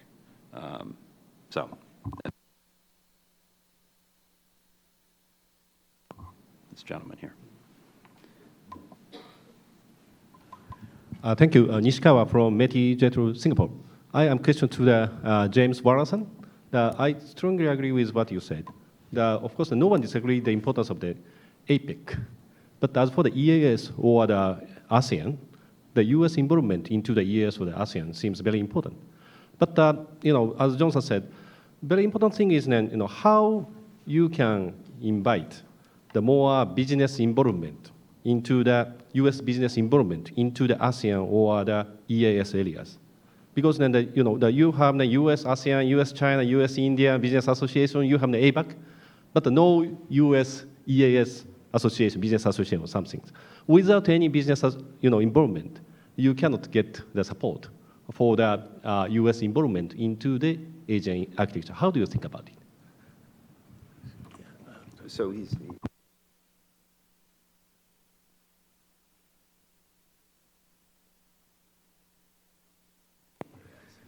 Okay, well, thank you very much for that question. Sorry, I didn't quite appreciate all the nuances, but of course there is the U.S. ASEAN Business Council as a platform. It was actually created by USAID funding as a kind of a group to have a business platform, and now it's on its own. It's very active in the region. I would say only recently, in the last couple of years, have they taken ASEAN as a group seriously. They tend to focus bilaterally because they respond to the desires of their membership. But I think the recent U.S. Chamber of Commerce survey of businesses in the region indicate that 80% of the respondents says that ASEAN is important for their business development. This is U.S. firms or foreign firms. And also, 53% of the firms have an ASEAN strategy. 5 years ago, less than 20% of the firms have an ASEAN strategy. So I think there's a recognition that ASEAN, an integrated ASEAN, presents more business opportunities for firms, U.S. firms, and this platform, I think, will get stronger. Another indication of a recognition of businesses in the region, understanding the added business benefit of an integrated ASEAN, is the new ASEAN Business Club. There's always been the ASEAN Business Council, which have businessmen appointed by their economic ministers. It's a nice group. But the ASEAN Business Club is basically a group of outsiders, if you call them, sort of the young, dynamic businesses that see a regional integration as part of their business strategy. CIMB Bank, for example, is one of those that's really trying to push areas in the securities market financial regulation through industry-driven activities. So that business platform has become much more robust in the last couple of years. So as we saw in the creation of the European single market, it was the European Business Roundtable that really gave that energy. And NAFTA, it was the U.S. business community that gave that energy. I think that, but particularly at this point of time, when economic growth, as USTR Froman pointed out, seems to be not very robust and around the world. ASEAN, looking within itself, could generate its own economic growth through integration that raises productivity, and that agenda would be driven by the business community. So I think things take time, but slowly, I think the business community is getting sort of up to speed, not only U.S. businesses, but also, and Japanese and Chinese businesses and Korean businesses, but also businesses that have their roots in ASEAN itself. Thanks. Great. Okay, thank you. I thought I saw a hand somewhere in this part of the room, but okay, sir, and then ma'am, next. John Mullen, McClarty Associates. Since you've taken a couple of questions twice, I decided to jump in. ASEAN and the ASEAN-related organizations have the United States in the East Asia Summit. Other than that, ASEAN seems to see the region on that side of the Pacific Ocean, unlike APEC and TPP and FTAP. Is there a chance in the future that ASEAN will include Western Hemisphere countries in their region? Short answer, no. Longer answer follows. ASEAN has dialogue partners, and some of them are strategic dialogue partners.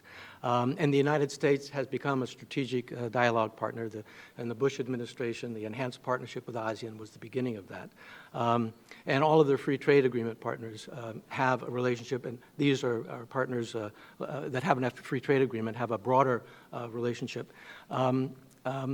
Europe has a very strong relationship with ASEAN, and it's increasing, as we heard at CSIS a couple of months ago, and also they're trying to get into the East Asia Summit as well. So while outsiders, that is, countries outside the region, will not become members of ASEAN itself, there is a way for them to participate in an ASEAN process.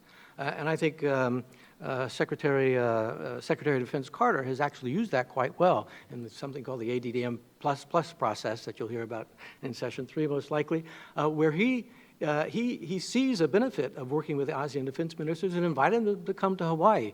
As Matt said, Hawaii is an easy sell to invite people, but ASEAN generally is open to these kinds of relationships because I pointed out their sort of trade and commerce relies upon their good relationship with the rest of the world. So they are open to these kind of relationships and would welcome that kind of engagement. So you don't have to be a member to be in the club, and so membership won't happen, but the benefits of membership, all but paying dues, could be reaped through having these kind of strategic dialogues and making the most of them, taking advantage of open doors and making the most of them. Good, okay.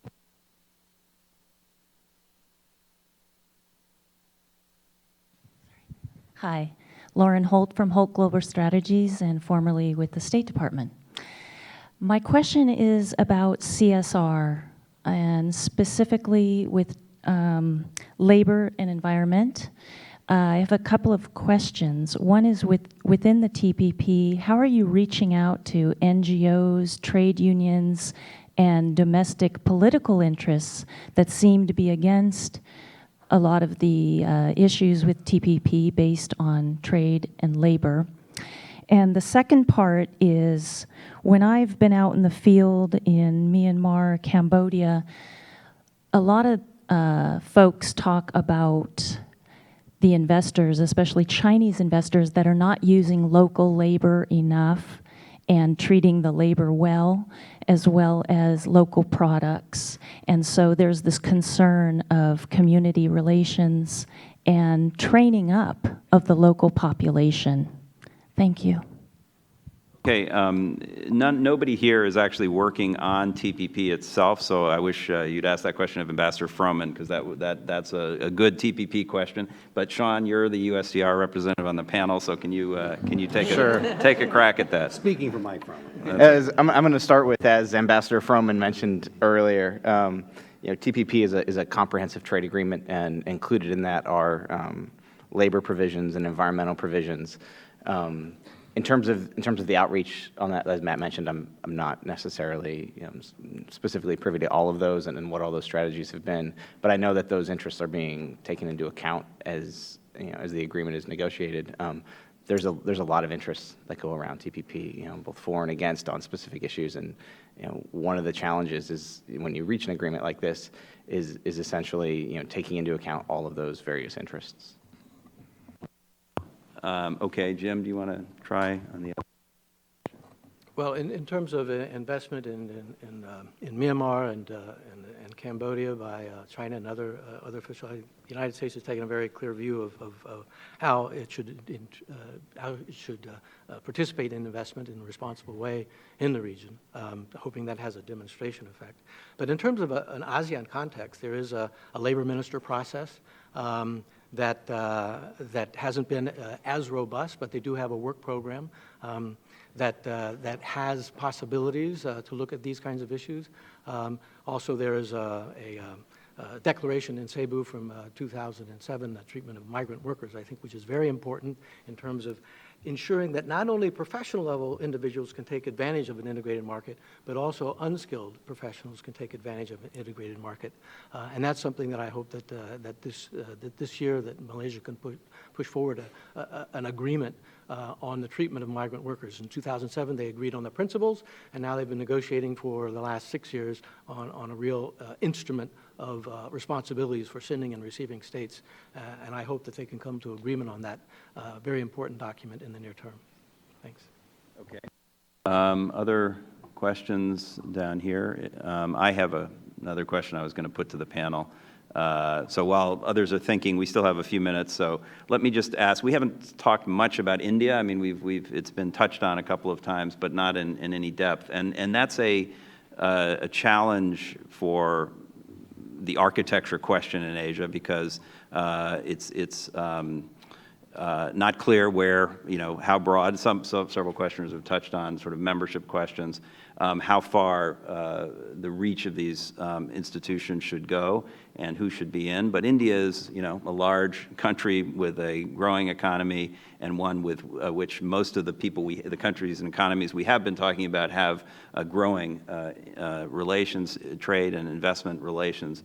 And so it does feel as though India is an important part of any architecture question in the region. It is a member of EAS. It's not a member of APEC. On the other hand, India's performance on trade and investment issues and engaging on particularly, well, at all levels in the Asian regional context in Geneva has not been exemplary in most people's eyes, and it has not made a constructive contribution to sort of policy debates on regional economic integration. And so it's a problematic player potentially in these discussions on these questions. I think that's an honest assessment of what India's practice and performance has been to date. So I guess the question to any of the panelists who want to take this on is, how does India fit into this story, and should it be part of these architecture questions? I'll just take I would more generally just say, in terms of membership in APEC, first and foremost, APEC is an aspirational organization. It seeks to move above and beyond what it may already be done in the broader global trade environment. The environmental goods and services effort is just a perfect example of that. And it only works because each and every member economy in APEC have a consistent view of the importance of far-reaching trade and investment liberalization as critical to stimulating future growth for our economies. So any other economy that seeks to join APEC or would have an interest in it has to come from that starting point. It's a commitment, a fundamental commitment to trade and investment liberalization, and moving at the boundary, not the back of the pack, moving at the front of the pack in order to move that process forward. We talked about an environment, current environment of slowing growth and even slowing trade. I think one thing we could just say, quite honestly, is that there just hasn't been enough movement to reduce barriers to keep the pace of growth higher. And TPP, of course, is directed at precisely curing that problem, at least within the region in East Asia Pacific. But any other country that would like to become a member economy of APEC needs to keep that in mind. It has to organically have as its center a desire to open its own economy to other economies, to stimulate competition and to spur growth. So that would be my advice to if there are folks in India or in any other economies in the region that have some level of interest in APEC, that they do a self-assessment and measure themselves and ask themselves, are they really on a policy line that's consistent with what the member economies of APEC are trying to accomplish, and then go from there. Implicit in what you're saying is that India has not yet demonstrated that it's ready to engage in that process, but we all hope, because it is important. Yes, sir. Oh, actually, does anybody else on the panel want to talk about India? No. Okay, not yet. Maybe they'll be forced to. Sorry, microphone's coming. And then I'll take if there's one more question, I'll entertain it. Thanks. Hello, my name is Harjap Singh, graduate from Seattle University. I'm very glad that you brought up the question of India. That's kind of my focus, trying to bring India, China, Japan into the fold. We usually look at things from a sub-regional point of view. I think the question I would like to pose, especially to Mr. James Waller, is you touched upon the different architectures that are going on. Like India is increasing its relationship with Southeast Asia. There's a lot going on there. However, I don't think the question is whether India will join APEC or any current regional architecture. I think the question I would like to pose is that India seems to be trying to create its own regional trade architecture, just like China's trying to create its own kind of architecture. So how can the United States, how can the international community try to bring these sub-regional trade initiatives together eventually? Because from where I stand, from what I've seen, it seems that they actually diverge. They don't really converge with the regional interest overall. Thank you very much for that excellent question. I suggested that the East Asia Summit be a forum to try to understand what's going on, and then to try to diagram how these different architectural forms do overlap, don't overlap, diverge, or are aimed together for regional integration, cooperation, and promoting sustainable economic growth.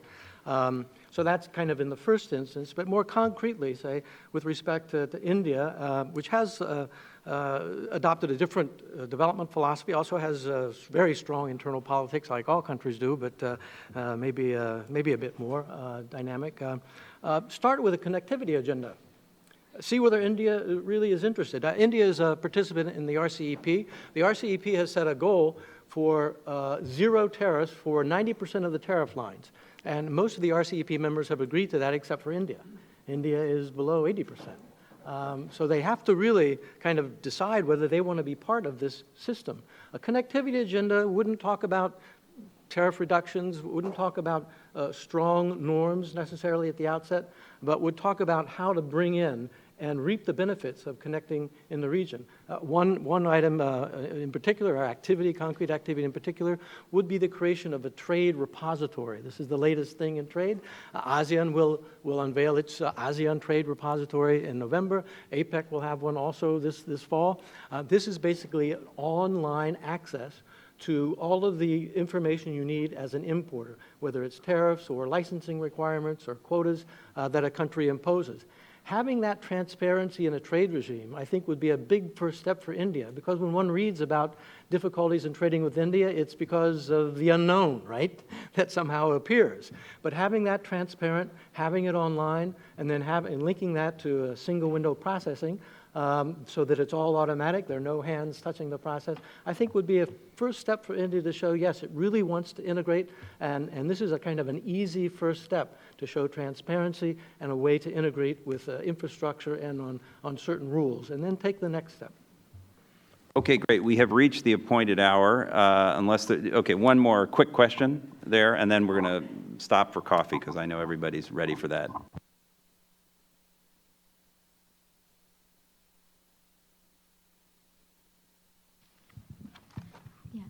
Thank you. I have a question for Mr. Matthew. I'm Thủy from Vietnam, Embassy of Vietnam. Which ideas that U.S. want to put forward at APEC Summit in this November in Philippines? Thank you. understand. I didn't understand the first part of your question. It's expectations for the Manila. I would like to know which idea and initiative that U.S. want to put forward in the APEC summit this November. What items do we want to push, priorities for the U.S.? Right. I think I did go. We're pushing forward on the environmental goods list. That's making sure that each and every economy in APEC drops their tariffs to below 5%, 5% or below on those 54 items mentioned. We're still continuing to seek forward movement on the digital economy. I think we're in a good place, as Sean mentioned. On health, we have a number of issues which I kind of identified. So we've got, again, environmental goods and services, digital economy, health, women's empowerment, and disaster preparedness. Those would be the 5 I would key for you. Great. Okay, good. Nice to end with that summary of U.S. priorities in APEC. So let me personally thank all the panelists for coming up here and spending an hour and a half talking about something that not everybody finds fascinating, but I think is a really, really important set of issues. Thank you to all of you for listening. APEC really is an important part of the architecture, and its complexity is one of its strengths in a way, in a strange, counterintuitive way, because it allows these synapses across the region to connect in many different areas in a sort of non-confrontational way. So I'm a big fan of APEC and think it's important to the architecture, but I also appreciate Jim's challenging us to think about some of these other forums that are out there, they're happening, and the U.S. is not